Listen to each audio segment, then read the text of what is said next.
السلام علیکم، میں ہوں سلمان حسن۔ پروگرام نقطہ نظر میں خوش آمدید۔ پچھلے ہفتے آئینی ترامیم کی نامکمل مشق اور مخصوص نشستوں پر پہلے 8 ججوں کی وضاحت اور پھر تفصیلی فیصلہ آنے کے بعد بظاہر ایسا لگ رہا تھا کہ شاید حکومتی خواہش اب سرد خانے میں چلی گئی ہے، لیکن پریکٹس اینڈ پروسیجر ترمیمی آرڈیننس جاری کرنے، الیکشن کمیشن کی جانب سے وضاحت کے لیے ایک بار پھر سپریم کورٹ سے رجوع کرنے اور آج بلاول بھٹو کے اعلان نے ایک بار پھر اس بات کو تقویت بخشی ہے کہ جلد یا بدیر یہ آئینی ترامیم ہو کر رہیں گی۔ بلاول بھٹو زرداری نے سندھ ہائی کورٹ بار سے طویل خطاب کرتے ہوئے واضح کیا کہ آئینی عدالت ضروری ہے، مجبوری ہے۔ آئینی عدالت بنا کر رہیں گے تاکہ آئندہ کسی وزیر اعظم کو تختہ دار پر نہ لٹکایا جائے۔ بلاول بھٹو نے کیا کہا، آپ بھی دیکھیے۔ شہریوں کو فوری اور جلدی انصاف ملے تو پھر آئینی عدالت، آئینی وفاقی عدالت ضروری ہے، مجبوری ہے۔ اس وفاقی عدالت میں ہر صوبہ کا برابر کا نمائندگی ہوگا۔ وہ آئینی عدالت دیکھے گا کہ جو سیاسی کیسز ہے ہم آئینی عدالت بنا کے رہیں گے تاکہ کسی اور وزراء اعظم کو تختے دار پہ نہ چڑھایا جائے۔ ہم آئینی عدالت اس لیے بنائیں گے تاکہ اس ملک کے عوام کو انصاف ملے۔ صاف دلوانے والا ادارہ نے قتل کیا، عدالتی قتل کیا، قائد عوام کا قتل کیا۔ ہم نے جمہوریت کی بحالی کے لیے نسلوں کی قربانیاں دی۔ ہمارا آئین کو ایک کاغذ کا ٹکڑا سمجھ کے پھاڑا گیا۔ ایک سیاستدان کو سارا 11 سال جیل میں رکھا گیا تاکہ آپ اس نہتی لڑکی کو بلیک میل کر سکے۔ ادھر بانی پی ٹی آئی نے آج اڈیالہ جیل میں میڈیا سے غیر رسمی بات چیت کرتے ہوئے کہا کہ سپریم کورٹ کے مخصوص نشستوں سے متعلق فیصلے سے سب واضح ہو گیا ہے، اب سب بے نقاب ہو چکا ہے، سارے پردے ہٹ چکے ہیں۔ چیف الیکشن کمشنر جانبدار امپائر ہی نہیں بلکہ ان کی ٹیم کا اوپنر بلے باز ہے۔ ان کی تمام حرکات مفادات کا ٹکراؤ ہیں، یہ چاہتے ہیں کہ انہیں 2/3 اکثریت مل جائے۔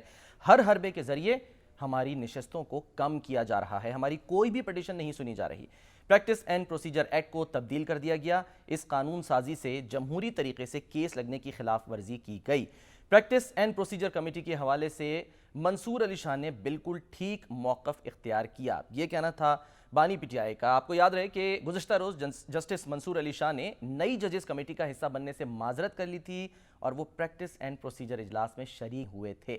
جسٹس منصور علی شاہ نے کمیٹی کو خط میں لکھا کہ وہ فل کورٹ کی جانب سے آرڈیننس کے جائزے یا سابقہ کمیٹی کی بحالی تک اجلاس میں نہیں بیٹھ سکتے۔ انہوں نے مطالبہ کیا کہ آرڈیننس کی آئینی حیثیت کے تعین تک پرانی ججز کمیٹی کام جاری رکھے۔ دوسری جانب پریکٹس اینڈ پروسیجر ترمیمی آرڈیننس کو سندھ اور لاہور ہائی کورٹ کے علاوہ سپریم کورٹ میں بھی چیلنج کر دیا گیا، جس میں استدعا کی گئی کہ آرڈیننس کے تحت ہونے والے تمام اقدامات کالعدم قرار دیے جائیں۔ درخواست کے مطابق سپریم کورٹ بھی قرار دے چکی ہے کہ آرڈیننس صرف ہنگامی حالات میں جاری ہو سکتا ہے۔ درخواست پر فیصلے تک پریکٹس اینڈ پروسیجر ترمیمی آرڈیننس معطل کیا جائے۔ عدلیہ میں واضح تقسیم، حکومت اور عدلیہ میں موجود تناؤ آنے والے دنوں میں کیا نتائج مرتب کرے گا اور کیا آئینی ترمیم کے ذریعے آئینی عدالت قائم ہو پائے گی؟ دعویٰ تو یہی کیا جا رہا ہے، اور کیا عدالتی فیصلے کے بعد پی ٹی آئی کو مخصوص نشستیں مل پائیں گی؟ کیونکہ ایک طرف تو یہ دعویٰ کیا جا رہا ہے کہ مخصوص نشستیں جو ہیں وہ پی ٹی آئی کو ملنی چاہیے عدالتی فیصلے کے بعد، لیکن دوسری طرف ہم یہ دیکھ رہے ہیں کہ کوشش یہ کی جا رہی ہے کہ جو مخصوص نشستیں ہیں اس سے متعلق الیکشن کمیشن کم از کم ایک بار پھر رابطہ کرے سپریم کورٹ سے۔ اسی پر ہم بات کریں گے۔ ہمارے ساتھ آج اس پر بات کرنے کے لیے خاص طور پہ موجود ہیں سینئر تجزیہ کار جناب حفیظ اللہ نیازی صاحب۔ نیازی صاحب سر ویلکم، السلام علیکم۔ آپ تاریخ پر گہری نظر رکھتے ہیں، کیا وفاقی آئینی عدالت بننے سے شہریوں کو فوری انصاف مل پائے گا؟ کیا آئینی عدالت بننے سے آئندہ کسی وزیر اعظم کو تختہ دار پر نہیں لٹکایا جا سکے گا؟ اور نیازی صاحب کیا آئینی عدالت بننے سے آئندہ کوئی آئین کو کاغذ کا ٹکڑا نہیں کہے گا؟ بہت بہت شکریہ سلمان صاحب۔ دیکھیں کئی باتیں ہیں، کچھ چیزیں تو بلاول صاحب نے جو کہی ہیں وہ ایک تقریر کا ایک اپنا ایک حسن ہوتا ہے، اور اس کے جو کنٹینٹس ہوتے ہیں ان کی زیبائش آرائش کے لیے آپ کوئی تھوڑی بہت اس کے اندر لفاظی کرتے ہیں اور اس کو جو ہے اس کے یہ فکروں کی ساخت کا جو ہے ساخت بناتے ہیں تاکہ آپ کا جو اصل جو کور ایشو ہے اس کو فورسفلی آپ جو ہے پھیلا سکیں۔ اب کور ایشو تو یہی ہے کہ جی کانسٹیٹیوشن کورٹ بننی چاہیے، اور اس کے بارے میں پہلی بات ہمیں یہ جو ہے جس کو اسرٹین کرنی پڑے گی کہ کانسٹیٹیوشنل کوڈ ابھی کوئی یکدم کوئی نئی اختراع نہیں آئی. یہ نہیں ہے کہ یکدم ہمارے سامنے آ گئی ہو. کانسٹیٹیوشنل کوڈ کے بارے میں وکلاء کی تنظیمیں بھی اور پھر جو سیاسی جماعتیں بھی ان کے منشور کے اندر بھی ہے اور مختلف مواقع پہ اس کی وہ داد فریاد بھی کرتے رہے کہ کانسٹیٹیوشنل کوڈز جو ہیں وہ حکومت میں آنے کے بعد منشور کا حصہ بنایا کہ ہم آ کے بنائیں گے. اب کرائسس یہ ہے کہ کانسٹیٹیوشنل کوڈ جو ہے ان کے غیر موجودگی میں جو آئینی جو فیصلے ہوئے، خصوصاً آپ نے جو سرسی ذکر کیا کہ 2 وزرائے اعظم جس میں ایک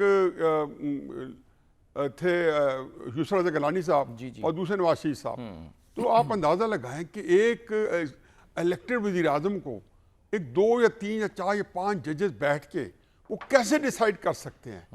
اور اس میں آپ جو ہے ایک ہر چیز کی انٹرپریٹیشن کریں، کانسٹیٹیوشن کے بارے میں رائے دیں، 63 جو آرٹیکل ہے اس کی مختلف جو انٹرپریٹیشن ہے، اس کی جو توضیحات ہیں اس کے بارے میں خود بتائیں کہ یہ تحایات نااہلی ہے اور کسی کے اندر آپ نے ہمیں 10 سال کرنی ہے، یہ کورٹ کی ونس پہ ہو.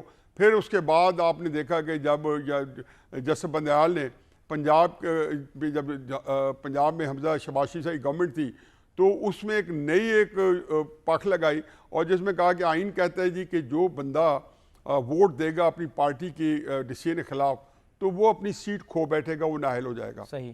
اب آپ دیکھیں کہ انہوں نے ایک اضافی ساتھ اسی انٹرپریٹیشن کی کہ نہیں، وہ اپنی سیٹ بھی کھو دے گا اور اس کا ووٹ بھی نہیں شمار ہوگا. یہ کہاں سے لایا گیا؟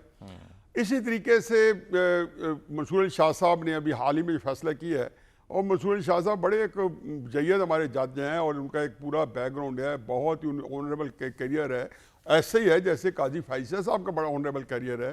اور دونوں ججز کے بارے میں ہمیشہ ایک یکسوئی تھی کہ یہ پاکستان کے اندر کی تاریخ کے بڑے جو نامور اور نمایاں ججز ہوں گے ان میں ان کا نام لکھا جائے گا. اس میں نے کہا کہ جی بے شک یہ ٹھیک ہے کہ جی تحریک انصاف کو اس میں جو پارٹی بننے کے لیے سنا جانا چاہیے تھا، اس کے فیصلہ کیا جانا چاہیے تھا، اس کے بعد ہم اس پہ فیصلہ کرتے. لیکن کیونکہ ہم سمجھتے ہیں کہ آئین اور قانون کے نفاذ کے لیے ایک تنگ نظری برتی جا رہی ہے تو کورٹ نے بھی ایک تنگ نظری جو ہے وہ اس میں دکھانی ہے. اب مجھے بتائیں کہ اور یہ مور لیس اس انگریزی کا ترجمہ یہی بنتا ہے. اب جب بتائیں کہ اس طرح کی چیزیں جو ہوتی ہیں وہ ایک ایسا ماحول جو ہے اس میں متنازع بنایا ہوا ہے کہ اس میں وہ کہتے ہیں نا کہ جنگ میں جو سب سے پہلی جو کیجویلٹی ہوتی ہے وہ سچ ہوتی ہے، اور یہ پہلا جو لیکن یادی صاحب یہاں تو یہ سمجھ نہیں آ رہا نا کہ سچ جو ہے وہ کس طرف کا مانا جائے. دونوں طرف سے یہ کہا جا رہا ہے جی ہم سچے ہیں، ہم سچ کہہ رہے ہیں. مخصوص نشستیں سر آپ کس طرف جاتی دیکھ رہے ہیں؟ دونوں طرف کی یہی بات ہے، دونوں طرف سے یہ کہا جا رہا ہے جی سچ ہے. اب جو فیصلہ آیا تفصیلی اس میں تو رول 94 کو ہی جو ہے وہ کہہ دیا گیا کہ وہ آئین سے متصادم ہے. دیکھیں میں جو ابھی عرض کر رہا تھا کہ جی جنگ کے اندر یا اس لڑائی میں یا ٹینشن میں جو پہلی موت ہے وہ سچ کی ہوتی ہے. اب اس میں یہ بھول جائیں کہ یہ اصول کیا ہے، ضابطہ کیا ہے، قانون کیا کہتا ہے. اب تو طاقت جو ہے اسی طرح خم ٹھوک کے سامنے جس طریقے سے عمر اتیاب بندیال صاحب نے پنجاب کے الیکشن کرانے کے لیے 2022 میں فیصلہ کیا تھا اور وہ مئی 13 کو الیکشن کروانے تھے، وہ نہیں کروا پائے تھے. اور اس وقت تو ظاہر ہے کہ ہم نے دیکھا کہ اس چیز کو نظر انداز کر دیا گیا تھا. تو جب آپ نے دیکھا کہ سپریم کورٹ کے اس طرح کی وائلیشن جو ہیں اس لیے ہو گئی کہ آپ نے جن لوگوں نے نہیں ماننا تو یہ بدقسمتی ہے کو نہیں مانتے. اب یہی صورتحال دوبارہ آئی ہوئی ہے اور اس لیے ہر بندہ اس کی توجیہات اس سے نکالے گا جہاں سپریم کورٹ خود نکال رہی ہے. تو میرا اپنا خیال ہے کہ جو مخصوص نشستیں ہیں وہ تو تحریک انصاف کو بالکل نہیں ملیں گی. نہیں ملیں گی، ٹھیک ہے سر. میں اس پر واپس آپ احسن بون صاحب ہمارے ساتھ موجود ہیں. سر یہ فرمائیے گا کہ جو آئینی عدالت کا قیام ہے، آج بلاول بھٹو زرداری صاحب بہت ٹھوک بجا کے کہہ رہے تھے کہ جو بھی ہو جائے ہم نے آئینی عدالت بنانی ہے، بنا کر رہیں گے، یہ ضروری ہے، یہ مجبوری ہے. ضروری تو سمجھ میں آتا ہے کہ چلے ٹھیک ہے کہ انہوں نے چارٹر آف ڈیموکریسی پہ سائن کیا، ان کا دیرینہ مطالبہ ہے. یہ مجبوری کیا ہے اس میں؟ میں یہ سمجھتا ہوں کہ میں بار کونسل کا بھی یہ بالکل اس پہ واضح، پاکستان بار کونسل کا واضح موقف ہے کہ آئینی عدالت ہونی چاہیے. مجبوری انہوں نے اس لیے شاید کی کہ لٹیگنٹ پبلک جو ہے وہ تو رول رہی ہے. صرف اشرافیہ کے کیس 3 سالوں سے یہ اسمبلیوں کے نو کانفیڈنس، ریزرو سیٹیں، الیکشن میٹر یہ سارے چل رہے ہیں. اور جو لوگ جن کی اپیلیں 10 سال سے 15 سال سے ابھی ارلی ہیئرنگ کے لیے، پریلیمنری ہیئرنگ کے لیے، لیو گرانٹ کے لیے نہیں لگی، ان کا کیا قصور ہے؟ گزارش یہ ہے کہ اس ایشو پہ پاکستان بار کونسل کا، سپریم کورٹ بار کا بڑا واضح موقف ہے. بات یہ نہیں، ہمارا یہ موقف آج سے نہیں، ہمارا موقف یہ آج سے 20 سال پہلے، جب میں نے آج سے 23 سال پہلے بار کونسل کا وائس چیئرمین تھا، پروونشل بار کونسل کا. اور یہ جو لوگ آج اپوز کر رہے ہیں ہمارے بار کونسل میں، جو کہ پی ٹی آئی کے سینیٹر ہیں اور بار سے بھی ریلیٹڈ ہیں، یہ اس کا حصہ تھے. یہ کہتے تھے کہ آئینی عدالت علیحدہ ہونی چاہیے. اب یہ سارے کے سارے اپنے پولیٹیکلی موٹیویٹڈ سٹانس ہے جس کی وجہ سے یہ کہتے ہیں کہ یہ نہیں ہونی چاہیے. اب بات میں صرف یہ عرض کرتا ہوں، آپ دیکھیں گے کہ یہاں کہتے ہیں جی ہر بندہ کہتا ہے پرسن اسپیسیفک قانون ہے. اس وقت تو میاں نواز شریف نے نیب کے لیے بنایا قانون، ultimately he was the victim.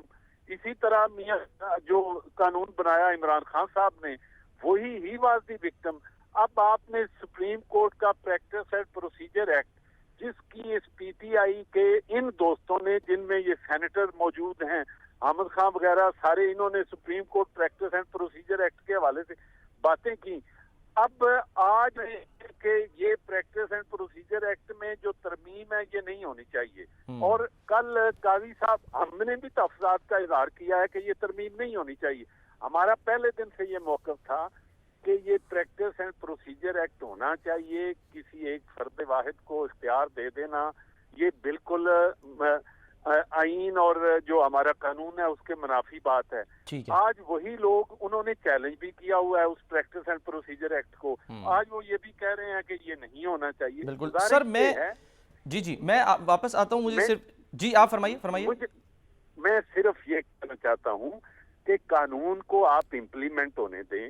خدا را قاضی صاحب، ہم 200 سال تو نہیں لکھا کے آئے.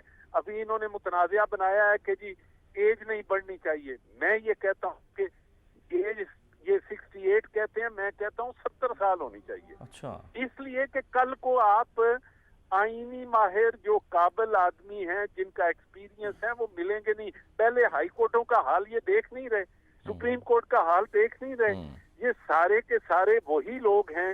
آپ سپریم کورٹ پہ بھی ہم ساری جو جیسے بات کی نیازی صاحب نے کہ بڑے لوگ جید ہیں، مجھے اب محسوس ہوتا ہے کہ اس لیے ہم ان لوگوں کو جو جانے والے تھے جید کہتے تھے کہ ان کو ہم نے دیکھا نہیں وہ کیا کرتے رہے ہیں. اور اب جو ہو رہا ہے وہ ہماری نظروں کے سامنے ہیں جو جید لوگ کر رہے ہیں. بالکل. بون صاحب سر ساتھ ہی رہیے گا. نیازی صاحب سر جس طرف اشارہ کر رہے ہیں ابھی بون صاحب بھی، پہلے مطلب یہ قسمت کی ستم ظریفی کہیں کیا کہیں کہ قاضی فائز عیسیٰ صاحب یہی شکوہ کرتے تھے کہ جی بندیال صاحب اپنی مرضی کا ہم خیال بینچ بنا رہے ہیں، اس میں ان کو شامل نہیں کر رہے ہیں، سینئر جج کو جو ہے وہ شامل نہیں کیا جا رہا. اور اس کے بعد پھر پریکٹس اینڈ پروسیجر ایکٹ کو بچایا قاضی فائز عیسیٰ صاحب نے. اور اب ایک روایت ڈالنے کے بعد جس آرڈیننس پر وہ تنقید کرتے تھے اور کہتے تھے کہ جی یہ تو پارلیمنٹ کی توہین ہے، اسی کا سہارا لے کر وہ آنے والے دنوں میں بینچز بنائیں گے. یہ تبدیلی سر آپ کو کیسی لگ رہی ہے؟ دیکھیں جی، میں ایک آپ کو بات بتاؤں کہ اس وقت جو چیز ہے حق اور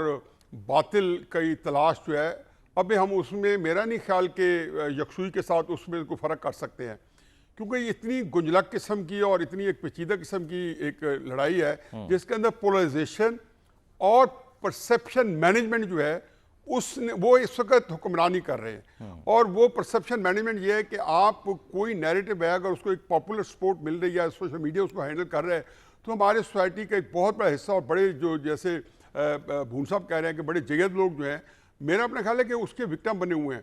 اب آپ ایک سپیس ملی ہوئی ہے. میں پہلے تو کہتا ہوں کہ یہ اس وقت جو نزاع ہے وہ یہ ہے کہ ہمارے ہاں ہماری جو مقتدرہ ہے وہ اپنی مرضی کے فیصلے کروانے کے لیے اس کو ایک عادت پڑی ہوئی ہے، وہ کروا رہی ہے.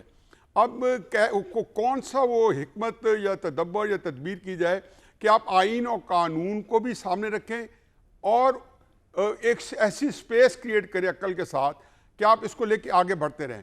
میں سمجھتا ہوں کہ حقیقت ہے کہ اس کے اوپر لمبی چوڑی بحث کیے بغیر کہ 8 فروری کے الیکشن جو ہے یہ قاضی فائز عیسیٰ صاحب کی مرہون منت تھے, اور یہ اس تناظر میں دیکھیں کہ جبکہ بندیال صاحب یہ الیکشن نہیں کرا سکے, باوجود بیچاروں نے بہت کوشش کی, عدالت بھی لگائی, سب کچھ کیا, لیکن وہ اس کا کوئی نتیجہ نہیں نکلا.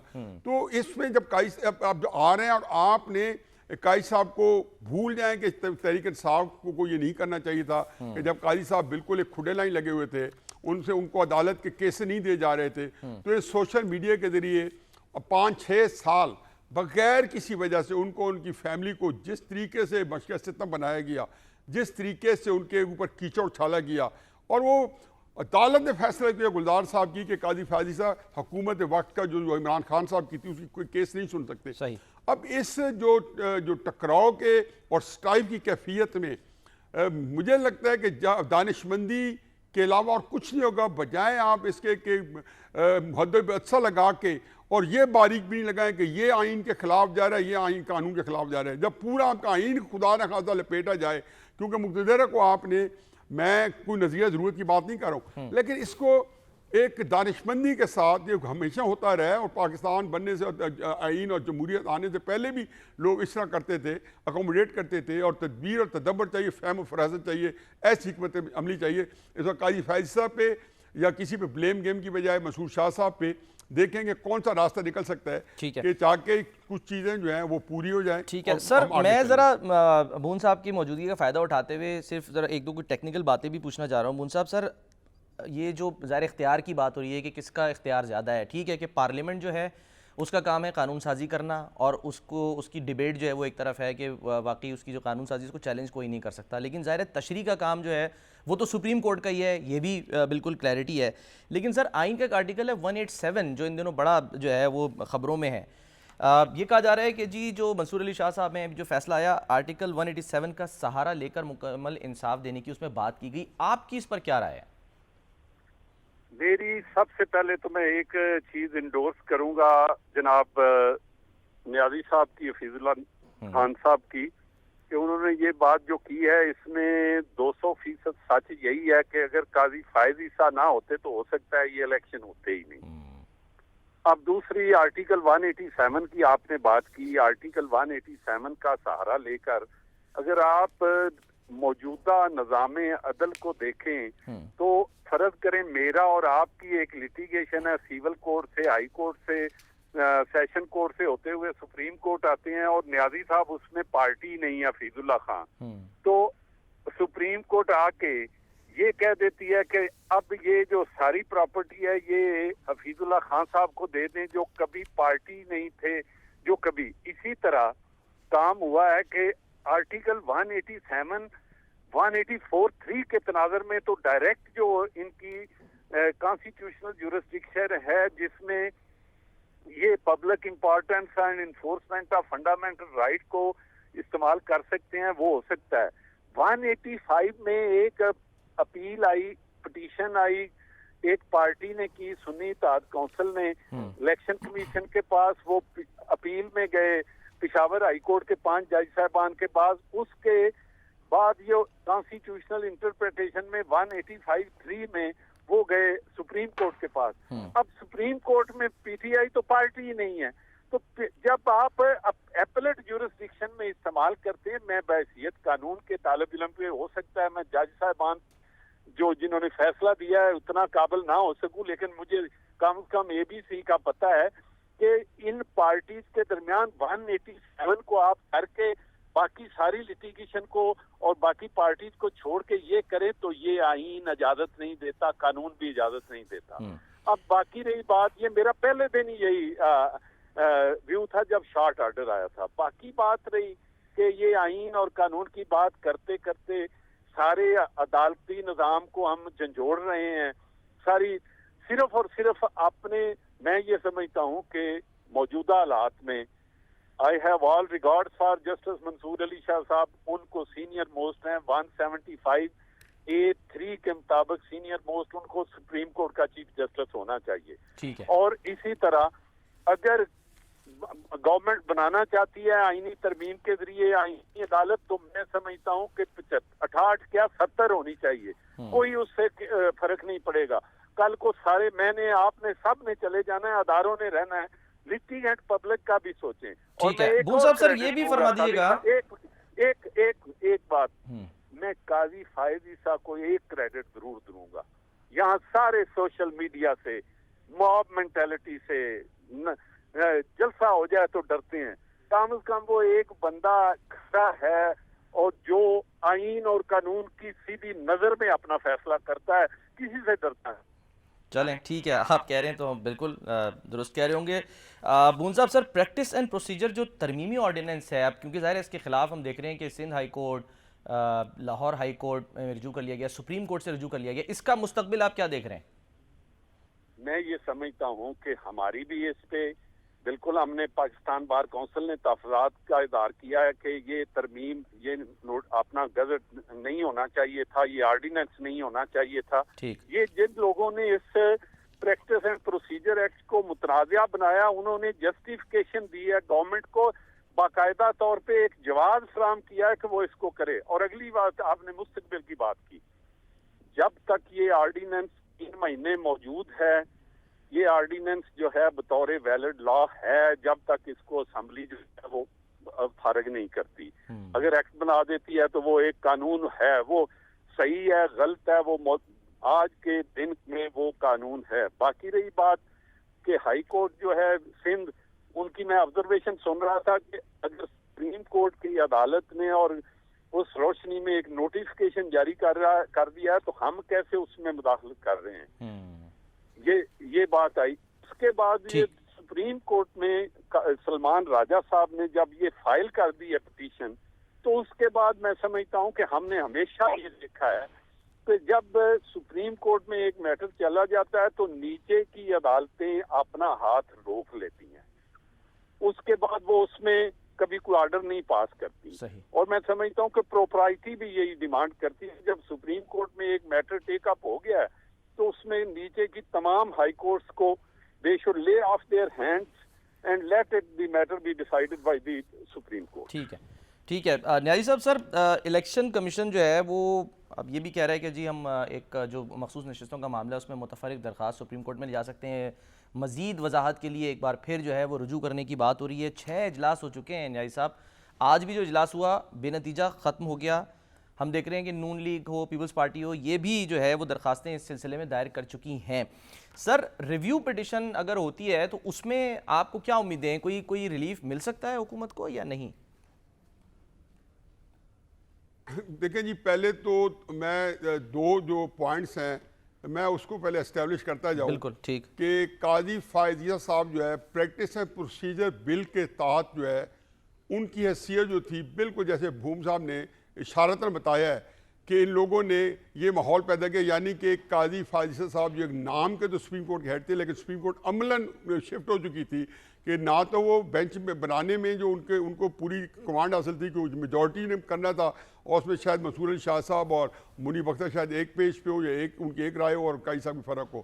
تو چنانچہ قاضی صاحب جب فیصلے میں ان کے اس نافذ ہونے کے بعد، پریکٹس اینڈ پروسیجر بل کے نافذ ہونے کے بعد انہوں نے اپنے اختیارات جو ہے جب فارغ کر دیے، تو ان کو کیوں ان کے خلاف تسلسل سے میڈیا کیمپین چلتی رہی اور پورے سپریم کورٹ کو ڈیفیم کیا گیا، ان کو ڈیفیم کیا گیا، مجھے کوئی قصور بتا دے۔ اچھا، اس میں ایک چیز انکارپوریٹ کرتے جائیں کہ اس کے اندر شاید یہ تھا کہ جو انہوں نے بلے کا سمبل دیا، باقی تو تحریک انصاف کے بہت سارے کیسز جو تھے وہ شاید آئین ہو، تو بلے کا سمبل پہلی بات یہ ہے کہ پشاور ہائی کورٹ نے بھی آئین و قانون کے مطابق دیا ہوگا، اور قاضی صاحب نے بھی جو دیا اس کے لیے ان کو جو آرگومنٹس تھے آپ ان سے ڈیفر کریں، اور اس کے یہ کہیں کہ جی یہ قاضی فائز عیسیٰ صاحب جو ہیں جو یہ پوائنٹ دے رہے ہیں ان کو آپ انڈرمائن کریں یا ان کو ڈیفائی کریں یا ان کو کاؤنٹر کریں۔ انہوں نے قاضی فائز عیسیٰ کے اوپر ایسی کمپین جو ہے نا، یہاں پہ ہوتے ہیں عمران خان صاحب ایک چیز کے مزے لوٹ رہے ہیں، بدقسمتی کہہ لیں، وہ ہے آپٹکس، جو پرسیپشن مینجمنٹ۔ اب پرسیپشن مینجمنٹ جو اگر پاکستان کو چلانی ہے اور خدا نخواستہ پرسیپشن میں صرف جھوٹ نہیں آگے بڑھانا ہے یا ایک غلط بیانی نے یا بہتان نے کرنا ہے، تو پھر پورا آپ کا سسٹم جو ہے وہ ویسے ہی اپنے بوجھ کے نیچے کولیپس کر جائے گا۔ اب اس کے اندر جب انہوں نے یہ دیا تو مجھے اس میں تھا کیا کہ الیکشن، اسی میں دوسرا جو پوائنٹ ہے وہ بھی انکارپوریٹ کرتے ہیں. الیکشن کمیشن جو ایک پورا ایکٹ ہے، ایک کانسٹیٹیوشنل باڈی ہے، اور ہم کہتے ہیں کہ ہمارے ایکٹ میں کچھ خرابی نہیں ہے. ہاں البتہ کچھ بندے جو ہیں وہ اس کو مختلف طریقے سے آر ٹی ایس بیٹھ گیا، 8 فروری کے الیکشن مجھے ایک بریک لینی ہے، لیکن سر ایک بریک لے لیتے ہیں. احسن بون صاحب آپ کا شکریہ ہمارے ساتھ موجود ہے. بریک لیتے ہیں، بریک کے بعد واپس آتے ہیں.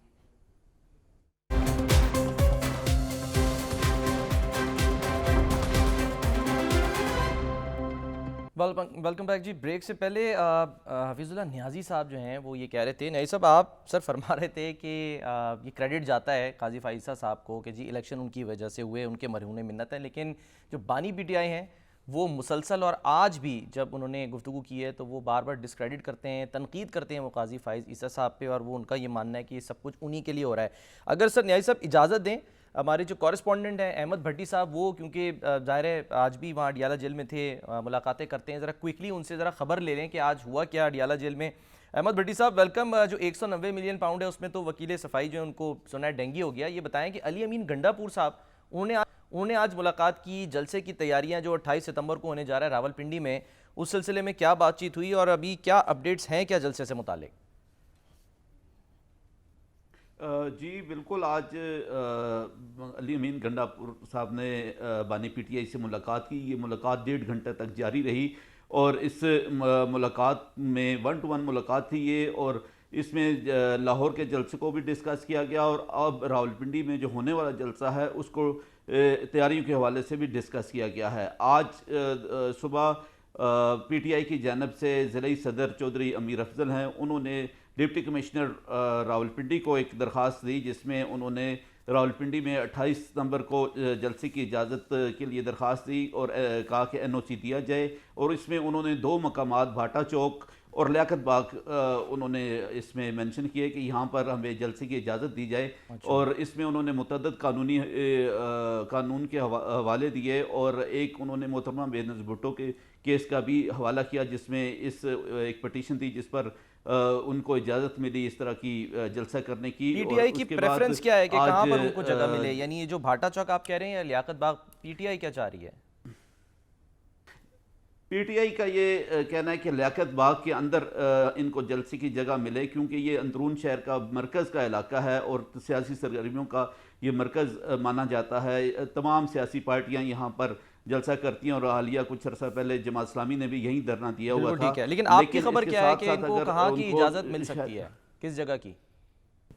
ہمارے ذرائع یہ بتاتے ہیں کہ راولپنڈی کے باہر ایک چک بیلی خان کو روڈ جاتا ہے، اس جگہ پہ ایک کھلی جگہ ہے، وہاں ان کو جگہ مل سکتی ہے، یا روات سے کلر سیدان جانے والا ایک راستہ ہے وہاں پر ایک کھلی جگہ ہے وہاں مل سکتی ہے. یہ دونوں جگہ ہیں جہاں پر انتظامیہ اس میں سوچ بچار میں ہے کہ اگر اجازت دی گئی تو یہاں پر جلسہ کی اجازت دی جا سکتی ہے. ٹھیک ہے، اور کوئکلی آج یہ بتائیں کہ بانی پی ٹی آئی جو ہیں وہ آج کیا ان کا جو ہے وہ موڈ تھا؟ کیونکہ ٹھیک ہے وہ 190 ملین والا معاملہ تو چل رہا ہے کیس کا، موڈ کیا تھا لاہور کے جلسے کو لے کے خاص طور پہ؟ اور انہوں نے یہ بھی کہا کہ عدلیہ پر اگر حملہ ہوا تو ہم جمعرات کو احتجاج بھی اس سلسلے میں کرنے جا رہے ہیں.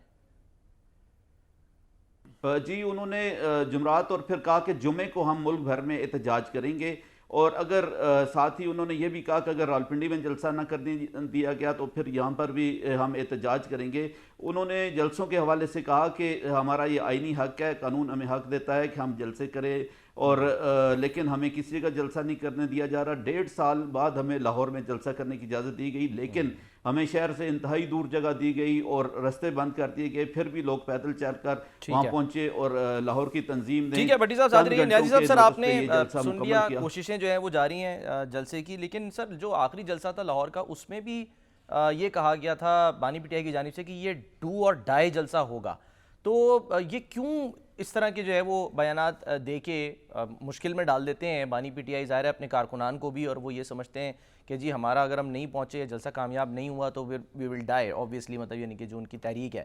تو یہ آپ کو لگ رہا ہے کہ پھر ایک اور مطلب یعنی کہ تحریک ایک اور جلسہ جو ہے وہ ہم جا رہے ہیں ابھی، بلکہ یہ بھی سننے میں آ رہا ہے کہ لاہور میں پھر ایک بار جلسہ کرنے کی جو ہے وہ بات کی جا رہی ہے؟ نیازی صاحب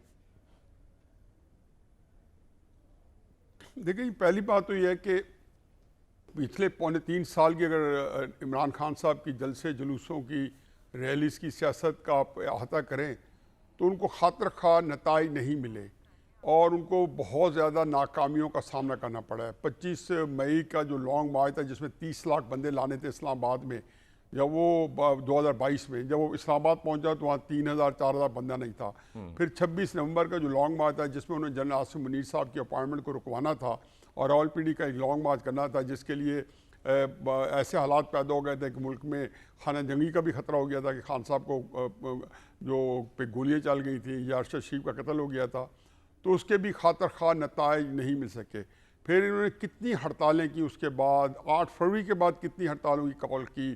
ابھی لاہور کے جلسے کے اوپر انہوں نے اسلام آباد کے جلسے کے اوپر جب انہوں نے ان کے MNAs کو گرفتار کیا گیا تو پھر جمعے کو ہڑتال کی کال دی گئی اور وہ جمعرات کی رات کو اس کو واپس لینا پڑا کہ پتہ چلا کہ جی وہ بری طرح ناکام ہوگی. بنیادی اس کا مقصد جو ہے یعنی آپ رہنماؤں سے پوچھے تو کہتے ہیں کہ جی ہم نے ان کو چھڑوانا ہے، بانی پی ٹی آئی کو 15 دن سے زیادہ گزر گئے، وہ ابھی تک چھڑوا ہی نہیں سکے. تو بنیادی مقصد سر کوئکلی صرف اگر آپ 10 سیکنڈ میں مجھے بتا سکیں کہ ہے کیا ان جلسوں کا؟ بریک پہ جانا ہے. دیکھیں جی اس میں کوئی میں نے کہنا کہ اس کے لیے پریشر ہی ہوتا ہے نا، تو نہیں پریشر پڑ سکا. یہ تو میں کہہ رہا ہوں جب ناکام ہو رہے ہیں مسلسل تسلسل کے ساتھ اور لاہور کے جلسے کی وضاحتیں دینی پڑی ہیں کہ جی اور اس کی کامیابی کے لیے بتانا پڑا ہے. مشکل وہ ہوتی ہے بیچنے کے لیے، جب آپ خوشبو بیچ رہے ہیں تو وہ اپنی طرف بلاتی ہے، آپ کو آواز نہیں لگانی پڑتی کہ میں خوشبو بیچ رہا ہوں. تو عمران خان صاحب کو اگر کہ یہ جلسوں کے لیے بتانا نہیں چاہتا کہ یہ بڑھ گئے ہیں. اور دوسرا میرا خیال ہے کہ اس وقت تحریک انصاف کو حکمت عملی ہے جو ان کی لیڈرشپ کر رہی ہے، اس میں تو مجھے لگتا ہے، مجھے اس میں دو رائے نہیں ہے کہ عمران خان صاحب کو پھنسایا جا رہا ہے بدقسمتی سے، ان کو نکالنے کے دو نہیں. ٹھیک ہے سر، ایک بریک لے دیں، مجھے ایک بریک لینی ہے، بریک لیتے ہیں، بریک کے بعد واپس آتے ہیں ناظرین.